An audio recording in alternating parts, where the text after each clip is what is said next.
Welcome back to What She Said. This is an emergency pod, a breaking news podcast involving updated information following the heinous death of a beloved Caleb Wilson from New Orleans, a student at Southern University. You may have heard by now. It's being referred to as a hazing death, as Caleb Wilson was pledging a Black Greek letter organization as part of the Divine Nine, known as Omega Psi Phi, and at Southern University in Baton Rouge. I want to be clear because Southern has three campuses in total: Shreveport and New Orleans. And the chapter Omega Psi Phi that Caleb was actively pledging is the Beta Sigma chapter. So this is actually the fourth part of the series I started called Beyond Hazing, because hazing is one thing. Hazing is sleep deprivation. Hazing is excessive calisthenics or strenuous activity, physical activity. Those are the types of things associated with hazing. The reason why my series is called Beyond Hazing is because we're talking about criminal conduct. If you're not aware, Caleb was repeatedly punched in his chest, and after he collapsed, he had a seizure, and the assailants, like the dean of pledgees and some of the grad brothers, are all students of Southern University, but the members who were already like in the brotherhood of Omega Psi Phi, is reported to have changed his clothing, put him in the car, take him to the hospital, and leave him there. And once they left before the police were called, because when you go to a hospital at any age, if you bring your child to the hospital and your child has bruises, the police will immediately be called, whether you know it or not. Same thing happened with Caleb.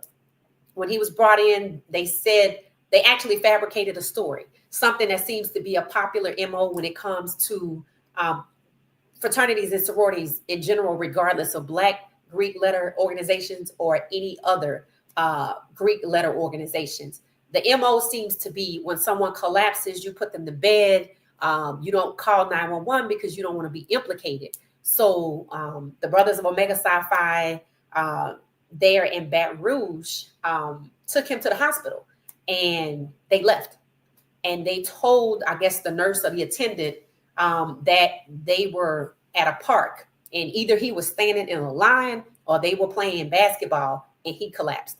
Now, to say that he was just standing in a line and he just passed out, why would you leave him there before the police come? So obviously something wasn't right with this story, and the truth has been uncovered. So apparently there were three of the actual members of Omega Psi Phi and about 9 members pledging, including Caleb Wilson.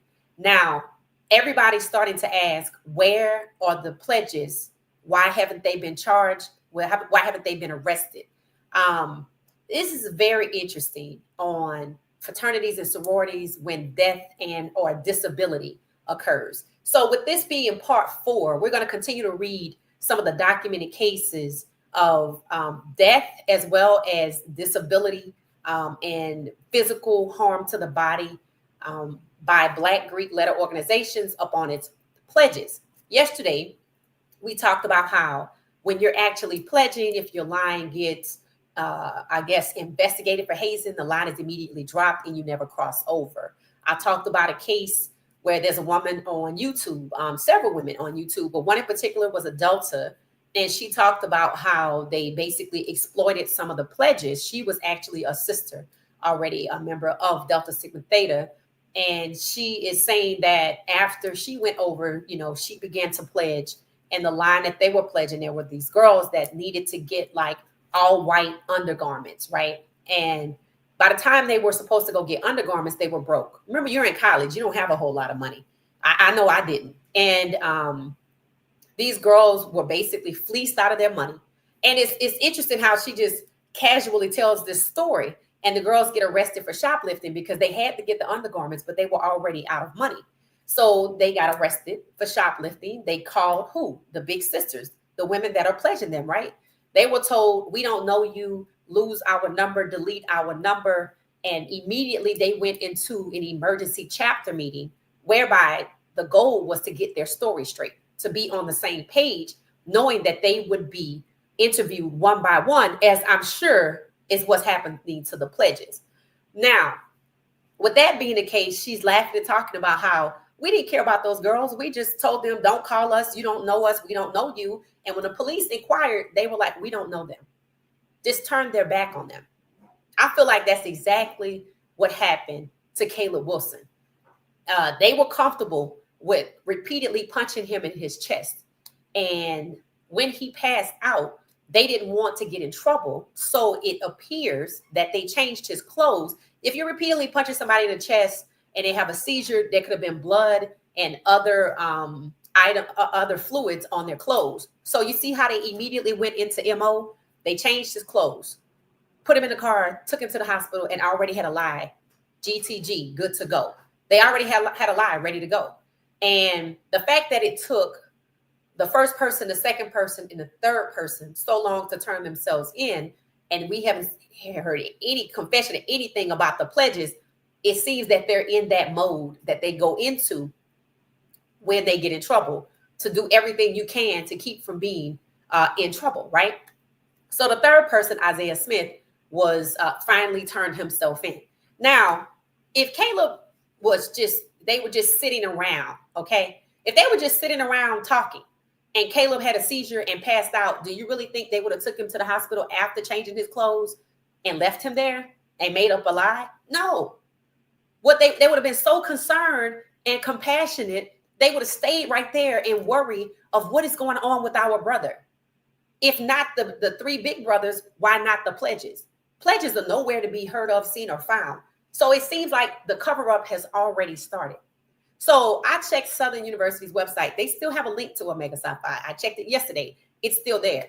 On the campus, there were letters for Omega Psi Phi, I guess the chapter or the organization, and they were smashed. They were broken up because people are upset. So it seems like Southern is moving slow. And is that out of the ordinary? No. Based on the research that I have done, these universities are very slow to ban these organizations.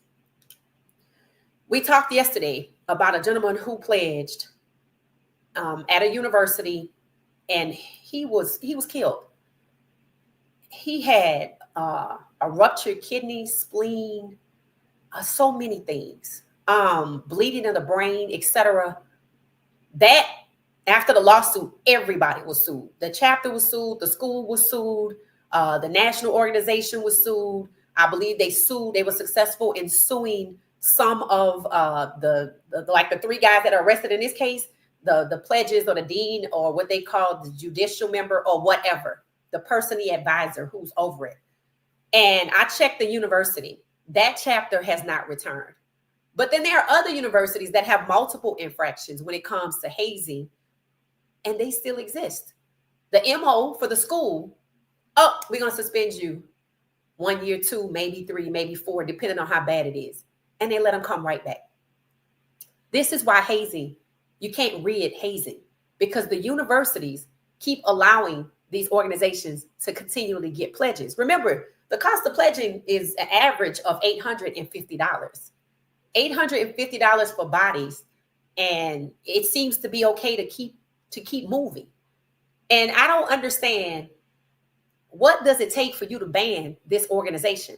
So apparently Southern University has issued what they call a cease and desist for the Omega Psi Phi chapter at Southern, but you still have them on your Greek Life website with an active link to the national chapter.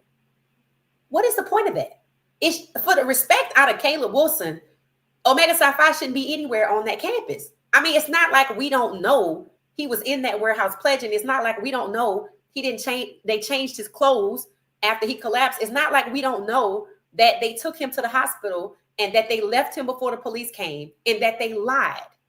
And it slowly took time to turn themselves in. And there were 13 or 14 people in that room. And we only hear about 3 being arrested. And that took some time. Caleb was killed in February. Black History Month. Out of respect for his mother, who is an alumni His father may be as well. You don't take down the link to Omega Psi Phi that you have sent a cease and desist to. You know what that tells me? That they're going to do what a lot of other universities have done. We're just going to go slow and we're going to wait for people to forget. And they'll be back at it again. Omega Psi Phi is reportedly bankrupt because they are one of the Black Greek letter organizations who probably has the most deaths and or damage to a person as a result of pre-pledging or actual pledging. So we're going to read some more today. But it just seems to me that the universities are complicit. One of the worst cases that happened at Penn State, I talked about this yesterday, where a gentleman was pledging. He went to Penn State. He told them what happened. They didn't do anything. 2 years later, after he was assaulted and brutally beaten, somebody died. And what did they do? When they realized he was dead, they put him to bed. They said, oh, we just thought he passed out, just like Caleb. Did you think they walked into that hospital and said he's deceased? No. Because how do you tell somebody, hey, we're bringing this guy in, beaten and bruised, and he's deceased, and you think you're going to walk out of there? So what did they do? Oh, he passed out. And they left. And the pledges are nowhere. How is that for brotherhood? How is that for brotherhood?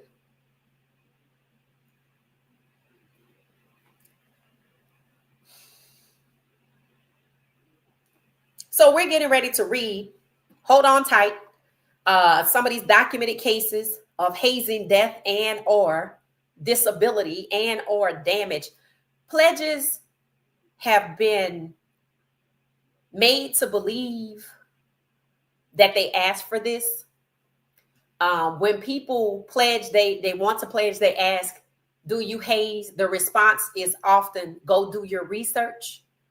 I know a lot of Greek people. I have never heard of what I'm getting ready to read to you until now. And when they ask, about, they're trying their best to find out as best as they can what to expect. Do you think Caleb expected to die? Do you think after he died that he really expected them to abandon him and lie about what happened? That just seems to be par for the course for Greek life in general. At Penn State, they told that boy's family, oh, we just put him to bed. He had broken ribs and other bodily injury, and you just put him in bed. Caleb had a caved-in chest, and you just left him at the hospital. So what I've come to understand about hazing and the differences between white sororities and Black ones, which really doesn't matter because there's Asian ones and Hispanic ones too. The Black ones used to use something like a paddle, and I think they might still do. But a lot of the practices were similar to what enslaved Black people endured, which I will never understand why you would inflict that upon somebody you want to call brother or sister. And we talked about how the secret that you're keeping, remember, everything is secret. You can listen to different people talk about it on YouTube, and they talk about how after this happened, they went to people that they knew were Greek, and they were like, I'm trying to be very respectful because they get so defensive because everything is a secret. Not everything is a secret. Remember, the organization's mission is community service to the Black community, right? That's not a secret. You reading to children isn't a secret. After school programs isn't a secret. Big Brother membership to kids isn't a secret. Your handshake is a secret. But I'm pretty sure they didn't beat Caleb to death so he could keep, if they have a secret handshake, that he would keep that secret. You know what the secret is? The criminal activity, the abuse, the assault. What happened to Caleb is still a secret. Where are the 9 pledges? Why haven't they lawyered up? Did the first one turn himself in to kind of keep people from looking at the pledges, who was essentially, they were the equal to Caleb. They knew what was happening to him. It was supposedly happening to some of the other ones. But Caleb died. So why haven't the pledges lawyered up? The first one turns himself in. We find out that the warehouse that they were in was owned by one group and rented by another group, co-rented by the father of one of the guys who just turned himself in, Isaiah. His father co-rented. Guess who he co-rented the warehouse with? A city councilman. So Penn State, let's go back to that because this is going to be very important in this case. Remember, precedence is the thing, right? Penn State, the family sues everybody. And if you were in that house, you caught a charge. It was about 26 people, right? It took until this happened in 2017. I think the last two people were sentenced in 2024. 4 people were sentenced maybe in 2018, 2019. And guess what? Penn State has said after the last person was sentenced in 2024, well, you know what? Remember, after this happened, because they had been warned, they ignored it. The young man died. His family came down on everybody. Penn State started championing for all of this oversight of Greek life so this doesn't happen again. You can go look right now.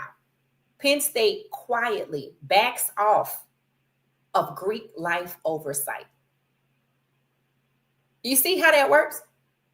It's not just them. This is why hazing is as bad as it is. With all of the cases I read yesterday, it was 9 in 2001, not just at Black universities, but pertaining to Black Greek letter organizations. 9 in 2009. 9 cases of brutal hazing.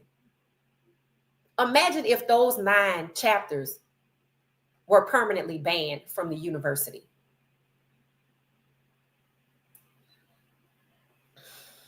His father is an alumni and he's an Omega. Okay, so I heard that. Thank you for clarifying that. I heard that, and I feel like that is the biggest kick in the stomach. Because there's a gentleman, if you go on Amazon, there's a movie called Hazing by an Omega, made, produced, directed by an Omega. He said he's telling his story. He knew his brothers would be upset with him. In the story, he actually talked about some of the cases that I discussed over the last few days. One was the Kappa that I told you guys about. Not the Kappa that died of the heinous, brutal death, but the Kappa whose father was a Kappa. He's seen as a little boy with his cane, sitting with other Kappas, because this is something he aspired to do. They beat him and his frat brothers 100 times every night. And this goes on for weeks. So he had to go to the hospital. He had no choice. They asked him what happened to him. He didn't want to tell. His father's a Kappa. He'd been looking for this. He don't want to tell because remember, if you go to the hospital and you're bruised, they gonna call the police. He told them he had rough relations, intimate relations, but they knew it wasn't true. It took his mother to convince him to tell because he was so bruised and beaten. He ended up with what they call erectile dysfunction, some other things. And he didn't want to tell. He had to end up suing for $2 million because his mother told him, baby, you're going to have to speak up because who else is going to take care of you? Imagine being in the hospital for 2 weeks with infection to your buttocks because they paddle you 100 times every night. And you really think all of that is to protect the secret handshake? Your reward is you get to do it to somebody after you go over. This is criminal activity. And for his father to be an Omega and look forward to his child doing the same thing and they kill him. He did not die accidentally. They didn't have to beat him to death. They didn't have to beat him at all. He's legacy. Imagine being legacy. When you're legacy, like I said at Harvard, you're special when you get there. And they treated him like he was nothing and abandoned him like he was roadkill. And his mother and father went there and his father was accused. What you think they're going to do to you? That's how you treat legacy? It doesn't matter. That's what the girl from Delta Sigma Theta, formerly of Delta Sigma Theta, was saying. She was like, we didn't care about them girls when they got arrested. We just didn't want to get in trouble. Neither did the Omegas at Omega Psi Phi in Baton Rouge. And today, after the third one turns himself in, it's interesting to me because the lawyers are basically pleading with the public not to rush to judgment. What is there to rush to if the facts are plain and simple? They beat him to death. They changed his clothes so they knew they was going to take him to the hospital. They changed his clothes. I wonder what his clothes look like. I wonder if they ever turned his clothes in. I wonder what fluid was on those clothes. He had a seizure. You could have called 911. They didn't call 911. They put him in the car. Then they dropped him off and they left before the police came. All so they don't get in trouble. And we haven't heard anything about the 9 pledges who were right there witnesses. At Penn State, if you were in that house, you got a charge. Yeah, they dragged it out, but you caught one. And that's what needs to happen. Whoever was in that warehouse needs to catch a charge. The person who owns it is furious because he said, I had no idea this is what it was for. It was supposed to be a flooring company. I thought that's what they were renting it for. We don't know if he lying and telling the truth, but what he afraid of is he's going to get sued. His insurance is probably like, so what happened now? This puts everybody at risk. You have a city councilman, people are going to wonder if he's going to try to have it covered up because he was a co-leaser. And the man who leased it and let his son use it, he's going to have to answer some questions too. And I don't know if he was an Omega or not. And if he was, he probably maybe knew Caleb's father. They could have been friends. I heard somebody say something, we hope our families can be close again because somebody was always at my house. I know he's not talking about Caleb. When students at universities started coming out and saying the problem is y'all are letting the grad brothers come in and beat on the younger students, Southern immediately cleared up the fact that all 3 of them were students. I don't know in what capacity, taking one class, maybe they grad students, I don't really know. But they immediately cleared that up because that could be a problem. So listen to some of these documented cases. These are well documented. I'm not saying anything that hasn't already been documented and is not available on the internet. Honestly, I don't even know how I came across it. I just know I did. Let's see. Hold on one second. Let's see.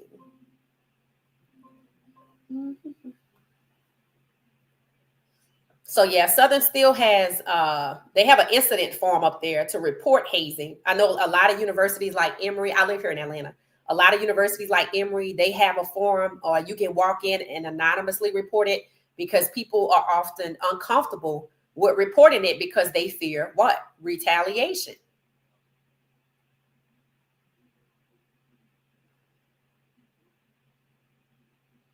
Yesterday's video, I put a link to this document that I'm reading. Part 3. If you go to the comment section, there's a link to the document that I'm reading. All right. So let's go to, we were at 2001 yesterday. Let's go to 2000. And this is for people who are saying, oh, this is old. Caleb died in the same manner. Quite a few people in here died with the same organization and sometimes at the same school, which meaning it happened more than once. Okay. All right. 2002, Sam Houston State University, Kappa Alpha Psi. Pledge admitted to the hospital because of beatings with a cane and paddling, severe bruises on his chest and buttocks. Assault charges were filed. So what did you just hear? Bruises on his chest. Okay, so I was watching an Omega Psi Phi probate, I think from Mississippi State the other day. They're all over the internet. And I'm looking at how everybody in the comments is oohing and eyeing because we love this display of educated Black brotherhood. And now that I know that they get beat on their bottoms, their buttocks, and their chest, I'm wondering how many of them had bruised bottoms and bruised chests, but you can't see that. What they show you, the public, to recruit you for your $850 is a brotherhood. But what you don't know and what anybody refuses to tell you beyond go do your research is you're sworn to secrecy over the same criminal activity that killed Caleb. And next year you get to do it to somebody else. Now that has come with a whole lot of consequences. After going over, people felt depressed. You hear people online denouncing their Divine Nine or Black Greek letter organization. Some of them feel guilty. They feel guilty because they tortured someone else. Let's make this clear. This is no less than torture. If you walk on to any college campus and you just walk up to somebody and you just punch them in their chest, what you think gonna happen to you? You going to jail for assault. So the secret that's being kept is assault, battery, and anything else, brutality, anything. That's the secret, not the handshake. So it says assault charges were filed. And then 2002, UT Arlington. So it's not just HBCUs. University of Texas, Arlington, Delta Sigma Theta, sorority suspended for 4 years for hazing. 4 members were suspended from school. Normally, when they don't tell you what it is, it's pretty bad. Purdue University, Delta Sigma Theta. School withdrew the charter for hazing, which consisted of 10 hours of stays in the library and requirements of purchasing items for the members. So what did I say about fleecing? The young lady who used to be a Delta said that they fleeced those girls. And then after they spent all of their money, they told the girls what? You need to dress in all white undergarments, all white, this, that, and the other. And the girl's like, I don't have any money. I guess you got to get it. So they go to Walmart or some store like that. They try to get the items and they get arrested and they abandon the girls. I don't know you. Imagine you on the other end calling big sister so-and-so and all you hear is, I don't know who this is. Lose our number. We don't know you. And that's the same thing they tell the police. And they have a chapter meeting and the advisor comes in and the national organization is notified and everybody is just getting the lie the same. So I wonder how long they've been working on the same lie about Caleb. So much so that their lawyers are begging with people to not rush to judgment. So you gonna tell me we not seeing and hearing what we seeing and hearing?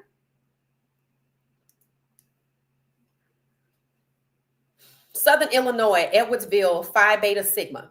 Student suffered a ruptured kidney and was in intensive care for several days. Who you think paid for that? And they don't come to see you in the hospital because why would they have dropped Caleb off and left? So they don't get in trouble. So they're definitely not coming up there to see you when you're in the hospital for several days with a ruptured kidney. They gonna tell you they don't know you either, just like they told the girls that were trying to get these white items that they were forced to get after they were fleeced out of their money. They abandon you. And you don't ever cross over to the organization. You become whatever that middle is. If you trying to be a pyramid, you might be something else. Whatever it is in the middle that you are when you pledge, when something comes up, you end up in the hospital, that's what you remain forever. They just drop the line and keep it pushing and get another one next year, especially if the university does nothing. 5 members charged with felony hazing and perjury. Let's see what you're hearing me say are things that have happened to Caleb. So let's see if what they end up with. The first person, they say he's the only one that punched Caleb, the guy with the same name, right? They said he's looking at manslaughter, which comes with like a 5-year sentence. And all of them, all 3 that have been arrested or in custody, some of them, the first guy posted a $100,000 bond and left. The third guy posted a $25,000 bond. It's already starting to sound like a slap on the wrist, right? And then when you have 2 independent lawyers working for 2 of the 3 of them, or all 3 of them, come on TV and say their lives have been ruined. Excuse me? Caleb is deceased. It's already starting to sound like a cover-up. Because in the case I read probably on part 1 or part 2, the girls were getting ready to be expelled from the school, and the school said they can't come back to graduate because they were seniors. A judge forced the school to take them back, saying it would irreparably harm their reputation and their careers if they don't graduate. Excuse me? If you walk on a college campus and you walk up to somebody and you punch them in their ear and you rupture their eardrum, you think a judge gonna care about you not graduating or going to work the next day or your reputation being damaged? So what I'm getting at is these fraternities and sororities have protection.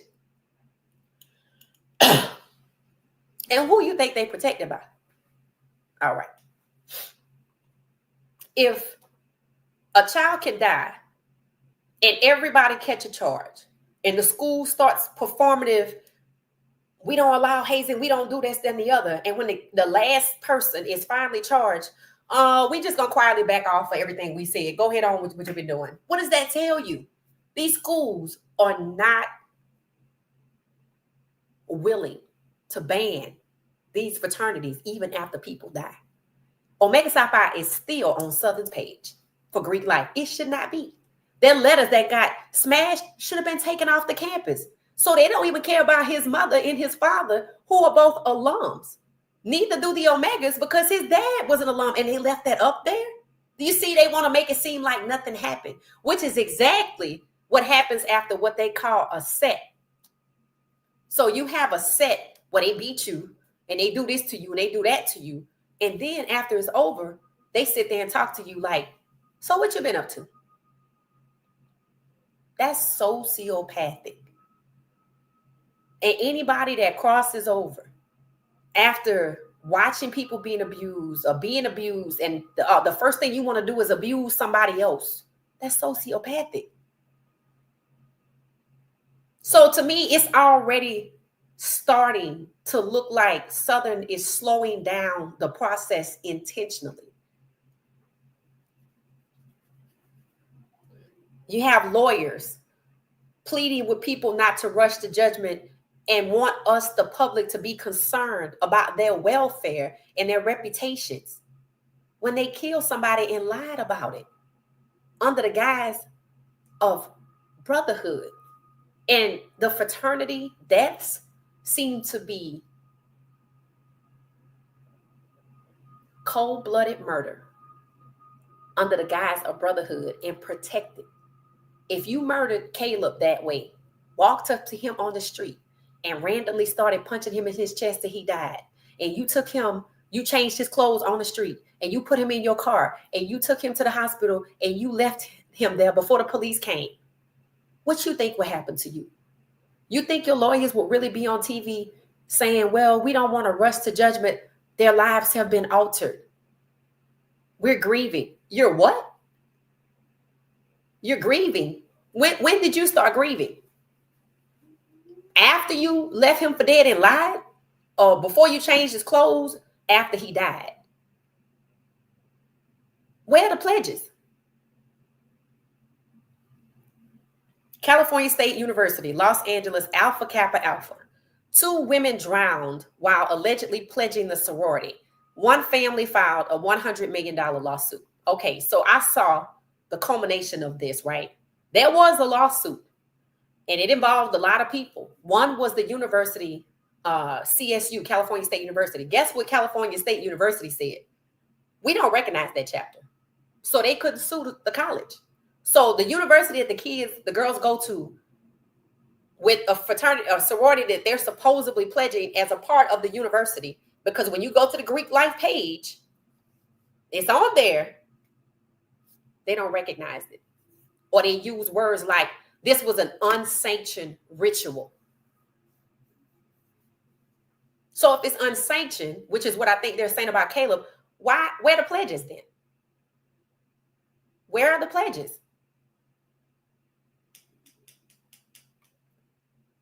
We know the three guys that did the beating and the abuse are not going to say anything. Where are the pledges? Why haven't they lawyered up?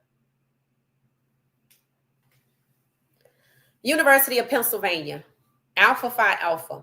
Student punched in the thigh repeatedly. Scar caused on his wrist, lawsuit filed against the fraternity. And then Florida A&M, Kappa Alpha Psi. Students suffered required surgery after being severely paddled. 2 fraternity brothers sent to jail for 2 years. This was 2007. This is still going on in 2025. Why? Because the universities refuse to permanently ban these fraternities and sororities. That's why. People are like, how do we get rid of hazing? Get rid of the chapter that did the hazing. And let's be clear, this is not hazing. This is what the penal code calls assault and battery and everything else. Hazing is one thing. When they say hazing, they're trying to make it seem like it's less than what it is. What they don't want to say is this is criminal activity. You don't have, that don't even fall under the hazing. They call it felony hazing because hazing itself is a felony. But when you go look up hazing, it says nothing about punching in the chest or paddling to death or being repeatedly punched in the thigh, 2 women drowning, suffering a ruptured kidney, fleecing of money, being beat with a cane, bruises on the chest and buttocks, a colostomy. One student had to have a colostomy. Don't know what a colostomy is? Look it up. You know why that doesn't fall under hazing? Which here's the thing. That's not hazing. That's assault. And if nobody wants to say out loud that's associated with these organizations that they assault people, because then people are going to say you're like a criminal street gang, but you're protected by a university. So we have to pay close attention to how Southern behaves. What happens with the 9 pledges? Where are they? They just mysteriously disappeared. I'm sure the public wants to know what happened. I'm sure the police probably might be asking questions. Why haven't they lawyered up? Why haven't they been made to turn themselves in? How do we know that they didn't participate in punching Caleb in the chest? How do we know everybody didn't take a turn of repeatedly punching him in the chest? We don't know that. We have damage control because the 3 that are actually in the group are the ones that are clamping down on the information. And it took them days between each arrest to turn it in to get their story together. So we have to pay attention to what happens with this. If Southern drags it out, if they keep Omega Psi Phi on their page, if suddenly felony hazing turns into a misdemeanor, where in Louisiana it's supposed to be ironclad felony hazing with prison time and fines and loss of privileges for the fraternity. Let's see how long it takes Southern, out of respect for Caleb's mother and father, to remove Southern University in that chapter from their Greek life page. It's already disrespectful to leave the letters for the organization of the chapter out there for somebody else to come along and smash. They should have never been out there. I'm not even seeing respect for his parents, who are alumni of the university. What I'm beginning to see is protection for the perpetrators who killed this young man and lied about it and are trying to get away with it under the guise of a fraternity incident or an unsanctioned ritual. Unsanctioned ritual frees the national chapter from saying, oh no, we don't call hazing. This on them. Them being the 3 brothers that took 9 pledges to a warehouse co-leased by a city councilman. That's the kind of networking y'all doing all this for, in case you get snatched up for criminal activity. You got somebody that can help you get off. I thought it was supposed to be about brotherhood, community service in the Black community, and possible networking with your career. I didn't think it was about, hey man, I need a lawyer because I killed someone and I lied about it. That's what it's giving. That's what it's giving. So we need to pay attention to this. And if we don't pay attention to it,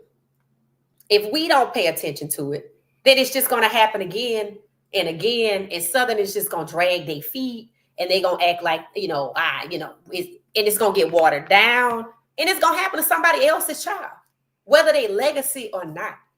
I think the fact that he was legacy ought to warn all these parents out here who have children who they have been grooming to pledge, don't do it. I don't understand why if you want $850 from 20 or 40 people, don't you just go ahead and have a 2-week intake process where they learn the history of the organization, and y'all go paint some of these dilapidated houses in the Black community in these cities? That's what you're supposed to be doing. I don't understand why that's not the goal. But the criminal activity is. Because so many people want to keep that secret. That's what you bonded together by. Criminal activity. And you want to make people think it's about something else. If it was about anything else, 1 in 4 men don't stay active after they leave college from Black fraternities. You might see them with their letters on, but they're not active. They're not doing a community service. They're not paying the dues. But they might be going up to the school and paddling the new brothers.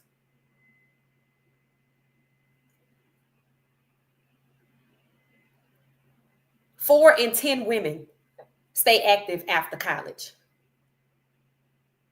You might see a lot of them out here with the letters on, but they're not doing a community service.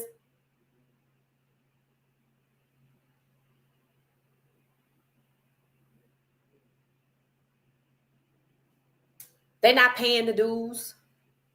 They fleecing the undergrads, or they just turned their back on it and walked away. Or like a lot of people, they on YouTube denouncing their fraternities because it doesn't match with their Christianity. And I said this yesterday, and I'm gonna say it again. Even if you didn't know Jesus, if you were torturing and abusing and brutalizing another person for some fabric letters that y'all don't keep up with after college, you guilty too.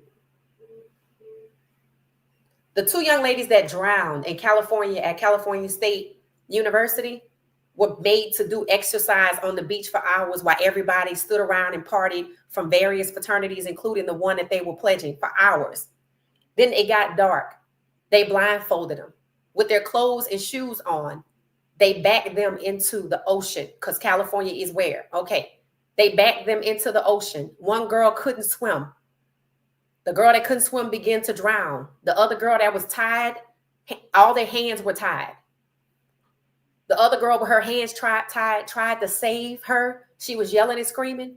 It's reported that everybody on that beach that was out there all day partying and watching them be humiliated got in their cars and left.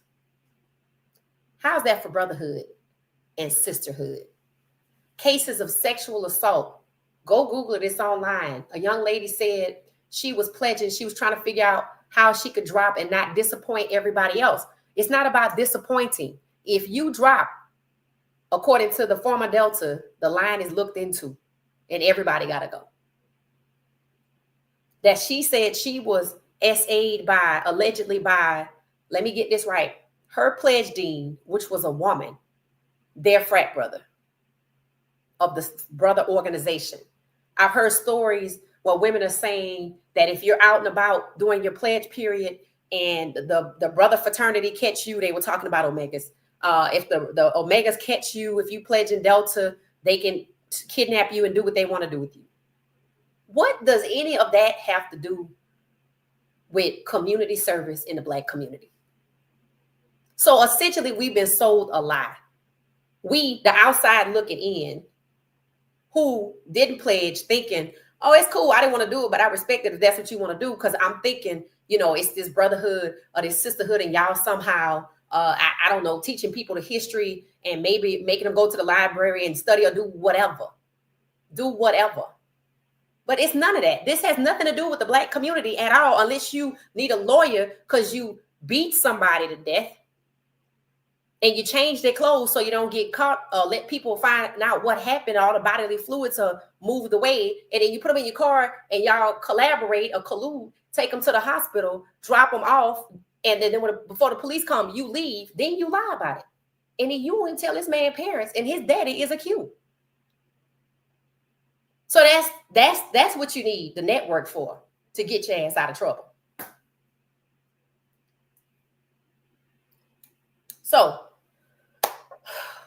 this might conclude my series of Beyond Hazing, because I've read all the cases that I have. There are more going from 20 2007, 2009, all the way to 2025.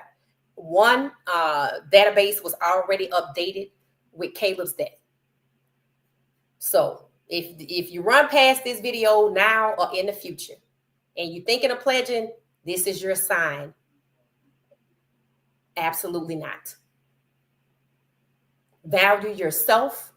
Don't let anybody prey on your vulnerabilities because they think that you don't have self-esteem, or because you want to become part of a brotherhood, or that you actually believe that the networking could actually help you in your career. You rightfully believe all of the things you should believe. But Caleb's death is showing us that Divine Nine Black Greek letter organizations are a farce, fake, not used for the purposes intended, community service to the Black community. All right, so that's it for me. Thank y'all for watching What She Said. Have a good night.